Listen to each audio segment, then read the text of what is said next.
حنا لو كان جابت سبتهم إلى أرض في الجزائر يتحرك 62. هذه هي الجماجم.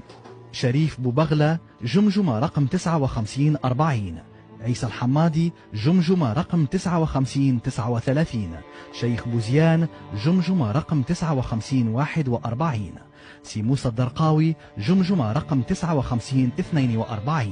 مختار الطتراوي جمجمة رقم 5944.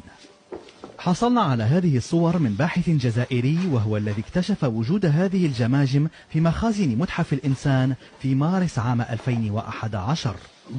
لقد تعرفت مباشرة على جمجمة بوبغلة لأنه كان ينقصها سن وهي مطابقة لأوصافه. هذه هي الجهة اليمنى، فبوبغلة تلقى إصابة في هذه الجهة وكسرت تماما، لهذا السبب يلقب بالأعور. هؤلاء الأشخاص لا ينبغي أن يكونوا في هذا المكان لأنه ليس المكان المناسب للاحتفاظ